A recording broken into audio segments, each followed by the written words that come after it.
안녕하세요. 저는 30대 주부입니다. 아직 아이는 없어요. 아직 젊으니까 일부러 가지려고 노력은 안 했는데 생각보다 임신이 안 돼서 걱정이었거든요. 그런데 이제 차라리 잘 됐다 싶네요. 아이가 있었으면 이런 결정을 내리기 쉽지 않았을 것 같아요. 저와 남편은 20대 후반의 지인의 소개로 만났어요. 당시 저는 대학교를 졸업한 뒤 학원에서 국어를 가르치는 학원 선생님이었는데, 원생 중 학부모 한 분의 소개로 지금의 남편을 만나게 되었습니다. 중소기업을 다니고 있던 남편은 무던한 성격에 까다롭지 않은 사람이었습니다. 사실 학부모가 소개해준 사람이라 거절도 못하고 부담스러운 마음에 예의상 몇 번 만나볼까 했던 건데, 막상 같이 시간을 보내보니까 성격도 잘 맞는 것 같고 느낌이 나쁘지 않았습니다. 그래서 만나다 보니 2년이란 시간이 훌쩍 지나갔고 자연스럽게 결혼 이야기까지 나오게 되었어요. 그 사이에 저는 작은 규모였지만 제 이름으로 된 학원도 하나 차렸습니다. 저는 남편에게 경력직으로 이직을 하거나 기술을 배우는 건 어떻겠지만 남편은 지금이 좋다며 내켜하지 않더라고요. 자기도 아이 낳고 하면 생각이 바뀌지 않겠나 싶어서 더 말은 안 했네요. 아무튼 그렇게 결혼을 계획하게 되면서 양가 식구들도 만나게 되었습니다. 시아버지는 워낙에 무뚝뚝하고 말씀이 없으신 분이셨고, 시어머니와 신우는 전형적으로 사이좋은 모녀 사이였습니다. 신우는 남편보다 4살 어리고 저보다는 2살 어렸는데 아이가 한 명 있었어요. 고등학교를 졸업하면서 사귀던 남자친구 아이를 갖게 되었는데 애 아빠는 바로 군대로 가버리고 군대에 다녀와서는 잠수를 탔다나 봐요. 아무리 수소문을 해도 찾을 수가 없었다면서 포기하고 신우가 혼자 키우고 있었습니다. 그렇다 보니 변변한 수입이 없어서 나라에서 한부모 가정에 주는 보조금과 시부모님의 도움으로 살고 있었습니다. 집마다 사람마다 각자의 사정이 있는 거다 생각했고 그 부분에 있어서는 제가 왈가왈부할 게 아니었기에 크게 문제라고 생각하지 않았습니다. 남편은 그런 신우를 안쓰러워하는 눈치였지만 그거야 당연히 자기 친동생이니 그런 마음이 드는 거다 싶었지요. 신우는 저에게 언니 하면서 제법 잘 따르는 편이었고 여동생이 없었던 저도 그런 신우가 예뻤습니다. 하지만 그건 어디까지나 결혼식을 올리기 전 얘기고요. 결혼을 하면서 처음으로 갈등을 빚게 되었는데 그건 바로 집 때문이었습니다. 저도 결혼 준비를 하면서 알게 된 사실인데 시집이 보기에는 부족함이 없어도 실제로는 재산이 하나도 없어서 저희를 도와주실 여력이 전혀 없으시더라고요.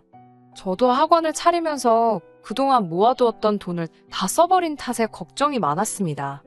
다행히 친정부모님께서 일단 얼마 정도 대출받아 도와줄 테니 너무 스트레스 받지 말라고 해주셔서 어쩔 수 없이 친정에 손을 벌려야만 했어요. 그렇게 친정돈 1억과 남자친구가 그동안 모아둔 3천으로 전셋집을 구하게 되었습니다. 남자친구는 사실 월세로 살더라도 신축으로 갔으면 좋겠다고 했지만 저는 월세는 정말 돈을 버리는 일이라고 생각했기 때문에 그 문제로 많이 다퉜어요. 결국 서울 외곽에 위치한 방 2개짜리 빌라 전세에서 사는 걸로 결론을 지었지만요. 사실 저는 개원한 지 얼마 되지 않았어도 그동안 한 곳에서 오래 강의하며 입소문이 나 있던 상황이라 금방 학생들을 모을 수 있었습니다. 그래서 벌이가 괜찮은 편이거든요. 반면에 제 남편인데 이렇게 이야기하긴 그렇지만 결혼 준비하면서 남편이 회사에서 곧 인사이동이 있을 건데 자기가 승진 대상인 것 같다고 그러면 지금 받는 돈보다 훨씬 많이 받게 될 거라고 자신만만하게 이야기하더라고요. 그래서 그 말을 믿고 이런저런 계획을 세웠는데 어쩌다 보니 다 틀어지고 어긋나더라고요. 그리고 상황이 그렇다 보니 졸지에 제 수입이 남편 수입을 추월해버렸고 그게 저는 기쁘지만은 않더라고요. 그런 와중에 남편이 계속 신혼인데 신축에서 새로운 마음으로 시작하자라거나 은행에 대출 갚고 이자 내는 거나 월세나 비슷하다고 우기면서 좀 힘들었습니다. 하지만 솔직히 파혼할 정도는 아니라고 생각했어요. 주변 친구들도 다 결혼 준비하면서 이 정도는 싸운다고 했고 저는 파혼하게 되면 주변 사람들이 절 어떻게 볼지 두렵기도 했거든요. 조금 다투더라도 결국 내가 이기면 되지 않겠나 그렇게 마음을 먹고 버텼던 거예요. 그런데 결혼 생활이라는 건 정말 두 사람만 괜찮다고 다 되는 게 아니더라고요. 자꾸 외부 요인으로 다투게 되니까 그게 힘들었어요. 특히 신우와 시어머니 때문에 많이 힘들었습니다. 시부모님과 신우는 지방에서 살고 있었는데 차로는 2시간이 넘는 거리였어요. 그런데도 불구하고 시부모님과 신우는 걸핏하면 저희 집에 오고 싶어 했습니다. 특히 저는 주말에 남편이랑 맛집도 가고 놀러도 다니고 싶은데 시부모님은 이런저런 핑계를 대시며 어떻게든 올라오려고 하셨어요. 처음에는 저도 거절하기가 어려워 그럼 오시라고 했지만 그것도 하루 이틀이지 몇 달을 그러시니 죽을 마시더라고요. 올라오실 때는 기차를 타고 오셨는데 그럼 저희가 역까지 모시러 가야 했습니다. 그리고 집에 가실 때는 태워다 달라고 하시는데 아무리 자식이라지만 제가 정신없이 바쁜 시험 기간에도 그러실 때는 정말 야속하더라고요. 시부모님이 저희 집에 오셔서 특별히 다른 일을 하시는 건 아니고 두 분이서 놀러도 가시고 그러셨기 때문에 그나마 참고 참았네요. 더 문제는 신우였습니다. 신우는 항상 그 6살짜리 애를 데리고 왔는데 그 애를 저희한테 맡겨놓고 놀러를 나가기 일쑤였어요. 처음에 한두 번은 나이 어린 신우가 맨날 집에서 애만 보고 얼마나 갑갑하겠나 싶어서 좋은 뜻으로 봐주고 했습니다. 그런데 정말 무슨 호의가 계속되니 우리를 호구로 아는 것도 아니고 언젠가부터 너무 당연하다는 듯이 자기는 약속 있다고 저희한테 애 맡겨놓고 혼자 홀랑 나가버리고 그러더라고요. 저라고 그런 신우를 상대로 머리를 안 써본 게 아닙니다. 한 번은 신우가 저희 집에 오전 11시쯤 왔는데 바로 친구랑 점심 먹고 무슨 유명한 카페에 가보기로 했다며 정말 조카만 소파에 앉혀놓고 다시 신발을 신더라고요. 그래서 저희도 약속이 있어서 나가야 한다고 하니까 같이 온 시어머니가 둘 다 나갔다 오라며 당신이 집에서 애를 보고 있겠다 하시는 거예요. 그런데 저희 집에는 제가 처녀 때부터 기르던 강아지가 한 마리 있거든요. 그리고 시어머니는 그 강아지를 너무너무 싫어하세요. 걸핏하면 갖다 버리라 하시고 저희 안 볼 때 몰래 현관문 열어놓으실 거라 그러고 그러다 보니까 시어머니가 그러지 않으실 걸 알면서도 차마 저 없는데 시어머니랑 조카만 있게 할 수가 없더라고요. 결국 그날 신우는 친구 만나러 가고 저는 결국 시부모님 모시고 조카 데리고 다 같이 시간을 보내야만 했습니다. 신혼인데 계속 이런 일이 반복되니 남편과 제 사이도 좋을 리가 없었고요. 사실 남편이 나서서 교통정리 좀 해주면 좋겠는데 자기가 나서면 일이 커진다면서 조만간 자기들이 지겨워서 나가떨어질 테니 좀만 참고 버티자고 그러더라고요. 저도 솔직히 괜히 유세 떠는 것처럼 보일까봐 조심스럽기도 했고 날 추워지고 하면 그나마 덜 오시지 않겠나 싶기도 해서 참고 참았습니다. 그러다 결국 이 사단이 나버렸나 싶습니다. 진작에 신우를 못 오게 했으면 제 가정도 멀쩡했을까 싶은 생각도 들어요. 신우가 언젠가부터 아침 일찍 나가서 밤늦게 들어오거나 심지어 이튿날이 돼서 들어오기 시작했습니다. 학원이 단과 학원이다 보니 제가 주말에는 일이 없으니 저랑 남편이 번번이 집에서 조카를 봐야 했고 기약 없이 들어오지 않는 신우를 기다려야 하는 상황이 생기더라고요. 연락을 해도 지금은 전화를 받을 수 없습니다 같은 메시지만 달랑 오고 저로서는 걱정도 되고 화도 나고 갑갑하더라고요.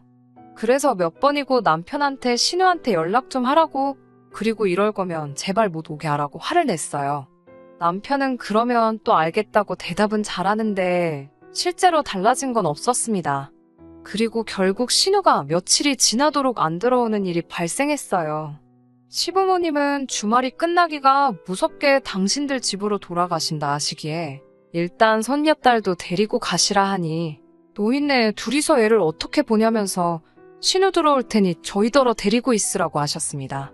제가 저나 남편이나 다 출근해야 하는데 어떻게 애를 데리고 있냐고 하자 시어머니는 그거야 젊은 사람들이 알아서 해야 하지 않겠냐고 그러시는 거예요. 제가 신우 걱정도 안 되시냐고 신우는 연락도 안 되고 어쩌면 좋냐고 하니 다 큰애가 뭐가 걱정이냐 하시는데 뭔가 쎄한 느낌이 들었어요. 왠지 나 빼고 온 가족이 다 걱정이 없는 느낌이랄까요. 결국 얼떨결에 조카를 봐주게 되었는데 애랑 강아지만 집에 두고 도저히 출근을 할 수가 없었습니다. 남편은 6살이면 다 큰 거라고 그냥 두고 가라는데 그러다 무슨 일이라도 생기면 그 원망을 내가 어떻게 다 감당하나 싶어서 어쩔 수 없이 학원에 데리고 갔습니다. 그래도 다행히 제가 혼자 하는 학원이고 학생들도 어린 조카를 귀여워해 주었지만 언제까지 이럴 수도 없는 노릇이었어요. 학부모들이 그 사실을 알고 혹시 수업에 지장이라도 있을 거라 생각하면 학원 평판에도 문제가 생길 테니까요. 결국 신우가 돌아오지 않은 지도 사흘 정도 지났을 무렵 제가 남편한테 신우가 어딨는지 정말 모르냐고 하니까 자긴 모른다고 딱 잡아떼길래 그럼 경찰에 실종신고부터 하자고 하니까 경찰서에 가봤자 한두 살 먹은 애도 아니고 그냥 가출신고로 접수나 될 거라면서 저보고 제발 일 복잡하게 만들지 말고 좀만 기다리라고 그러더군요. 알아보니까 저 혼자서는 자격미달로 신고도 할 수 없었고요. 그나마 다행인 건 학원 방학이 다가오고 있었기에 저는 혼자서 신우를 찾아내기로 마음을 먹었습니다. 다가오는 추석에 시부모님 선물이라도 하나 해드릴까 하여 모으던 돈이 있었거든요. 그런데 신우가 이 지경을 만들어놨는데도 손 놓고 계시는 게 너무 야속하고 미워서 저는 그 돈을 신우 찾는데 쓰기로 했습니다. 그리고는 심부름 센터에 가서 신우를 찾아달라고 했어요. 그리고 정말 걱정한 게 웃을 만큼 하루도 걸리지 않아서 신우를 찾아내더라고요. 신우는 저희 집에서도 멀지 않은 곳에서 머무르고 있었습니다. 찾아준 사람들 말에 의하면 남자랑 같이 있는 것 같다는데 황당하고 괘씸하더라고요. 아무리 남자가 좋아도 그렇지 어떻게 엄마란 사람이 애를 다른 사람 손에 맡기고 그러고 다닐 수가 있지 싶은 거예요. 저는 남편에게 당장 이 소식을 알려야만 했습니다. 그런데 정작 남편은 제 이야기를 듣고도 그다지 크게 놀라는 기색이 없었어요. 설마 알고 있었어? 라고 물으니 뭐 동생 일이니까 오빠가 그 정도는 알고 있었지라면서 말끝을 흐리는 거예요. 그래서 제가 어이가 없어서 어떻게 그런데 나한테는 한마디 말도 안 할 수가 있어? 라고 물었습니다. 그러자 말했으면 당신이 가만히 있었겠냐고 오히려 되묻더라고요. 그래도 이렇게 막무가내로 나한테 애까지 맡겨놓고 그러는 건 아니지 않냐니까. 너가 출근하는 것도 아니잖아. 이러는 거예요. 그래서 뭐라고? 나도 일하거든. 나는 출근 정도가 아니고 내 사업장 대표라고. 소리를 치니까 남편이 그거 뭐 혼자 애들 좀 가르치는 걸로 너무 어깨 힘주는 거 아니야? 라면서 갑자기 사람을 이상한 쪽으로 몰아가더라고요. 저는 신우를 가지고 남편이랑 말 섞어서 좋을 게 없겠다 싶어서 시부모님께 전화를 드렸습니다. 시부모님께 지금 어떤 상황인지 전화를 드리니 시어머니는 오히려 저에게 너는 어떻게 신우 뒷조사를 할 수 있냐면서 그건 신우를 모욕하는 일이라고 참 경우가 없다면서 혀를 차시더라고요. 그 말 수 없던 시아버지도 사람마다 각자 사정이 있는 건데 윗사람으로서 좀 기다려줬으면 좋겠지 않겠냐고 되물으시고요. 저는 어이가 없어서 다들 신우가 어떤 남자랑 있느라 며칠째 집에도 안 오고 있는데 그런 건 아무 신경도 안 쓰이시냐고 물었습니다. 시어머니는 저더러 별걸 다 참견한다면서 다 알고 있었으니까 가만히 있었지 라며 소리를 빽 지르시더군요. 저는 순간 내가 지금 뭘 들은 거지 싶었습니다.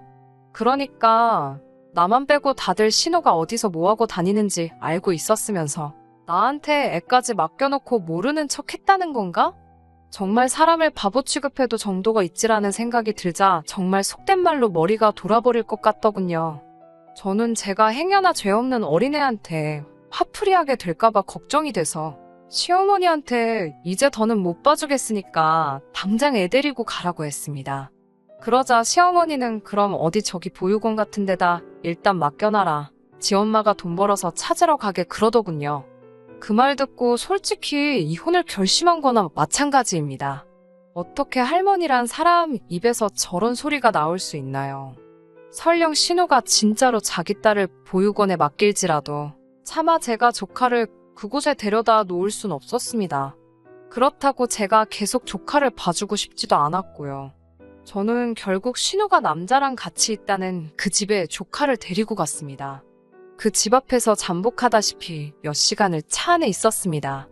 그나마 얌전한 조카도 차 안에만 있는 게 지겨웠는지 고모, 엄마 언제 와? 이러면서 저한테 칭얼대더라고요. 그런데 오늘은 글렀나 싶어서 집에 가려는 그때였습니다.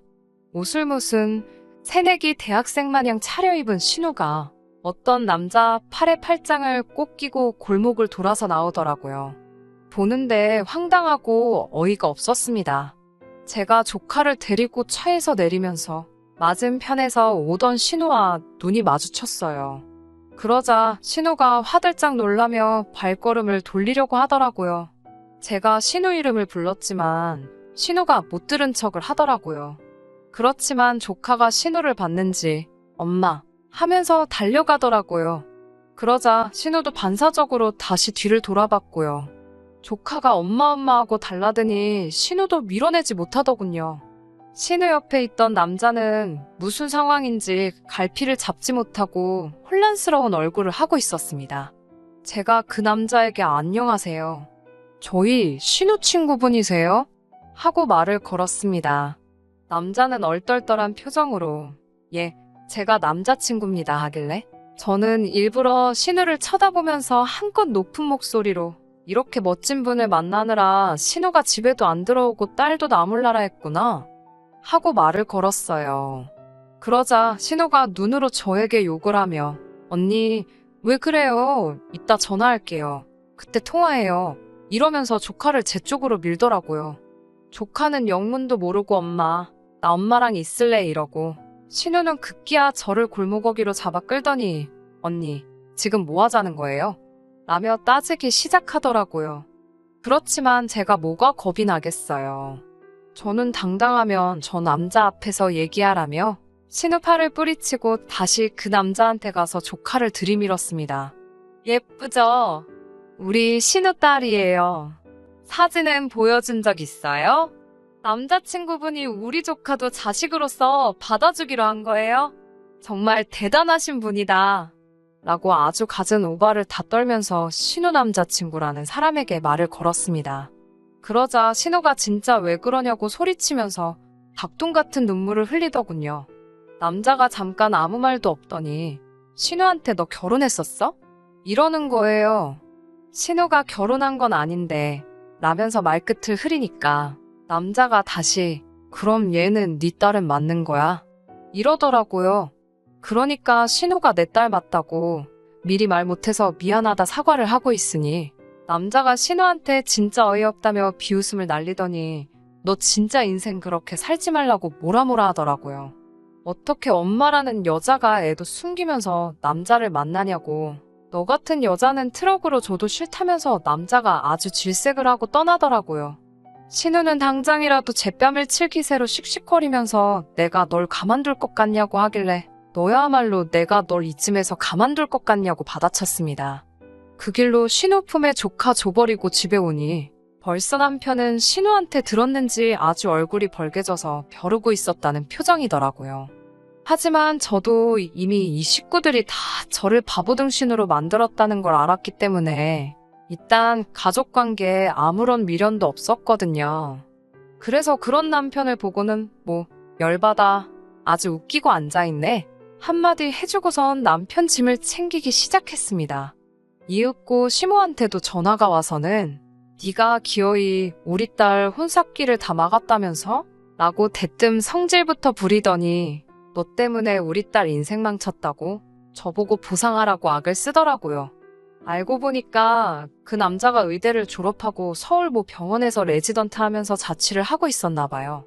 그러다 술자리에서 신우랑 알게 됐는데 신우가 팔자 좀 고쳐보겠다고 그날 어떻게 하루를 같이 보냈던 걸 빌미로 아주 사귀자고 들이대다가 어떻게 잘 풀렸는지 연애까지로 발전했던 사이랍니다.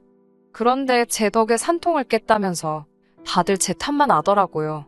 진짜 뭐 이런 집구석이 다 있나 싶어서 남편한테 그냥 이혼하자고 했어요. 가전제품이랑 가구 대부분 다 저랑 남편이 각자 자취하면서 쓰던 거 그대로 들고 왔었고 전세 자금으로 들어간 1억 3천이 전부였는데 그중 남편 몫은 3천 정도였으니 그건 제가 지금 당장이라도 줄 수 있다고. 그러니까 이혼하자고 그랬습니다. 남편은 자기가 왜 이혼을 하냐? 그리고 왜 내 몫이 3천밖에 안 되냐고 따져묻더라고요. 여태까지 자기가 벌어다 준 돈이 얼만지는 아냐면서요. 네 벌이야 뻔하지 않냐. 그놈의 승진은 대체 언제 된다는 거냐. 아주 대판 싸웠어요. 이 집에 들어간 돈 3천이 전부고 네가 번 돈 가지고 생활비도 겨우 한다고요. 결국 그 문제로 며칠을 서로 씨름을 하다 제가 변호사를 선임해버렸습니다. 변호사 말로는 지금 이혼의 귀책 사유가 남편을 비롯한 시댁에 있기 때문에 어차피 소송으로 가도 제가 이길 확률이 높으니까 걱정 말고 진행하자 하더군요. 지금은 그래서 소송 중입니다만 별 걱정도 안 되고 솔직히 홀가분하기까지 합니다.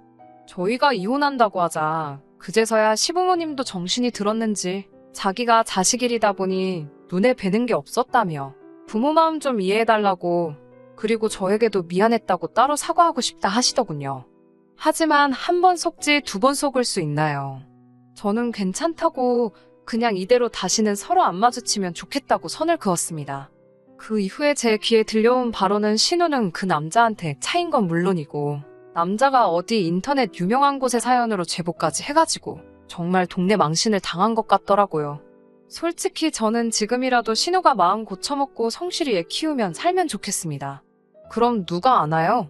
정말 그런 신우를 품어줄 좋은 남자가 나타날 수도 있잖아요. 그리고 남편은 맨날 혼자 김칫국 마시며 승진 타령 해대더니 결국 귀향이나 다름없는 지방 발령받고 고향도 아닌 지방으로 쫓겨나듯 내려가게 되었습니다. 저더러 같이 가자고 거기 가면 시부모도 없고 신우도 없고 오롯이 우리 단둘이서 아무 방해 없이 처음부터 다시 시작하자는데 그 면상에다 물 한 잔 끼얹을까 하다 인생이 불쌍해서 봐줬네요. 저요? 저는 요즘 학생들을 위한 수능 교재를 만들고 있습니다. 얼마 전에는 교육방송에서 같이 일해보지 않겠냐고 연락도 왔고요. 혼자가 되면서 쓸데없는 곳에 정신과 시간을 뺏기지 않으니까 일의 효율성도 늘고 돈도 잘 모이고 너무 좋아요. 이혼이라는 결정을 내리게 된 것에 한 점 후회가 없습니다. 한동안은 일에만 몰두하며 살아보려고 해요. 끝까지 들어주셔서 감사합니다. 오늘의 사연은 여기까지입니다. 구독과 좋아요, 알람 설정 부탁드리고 더 좋은 사연으로 다시 찾아뵙겠습니다. 감사합니다.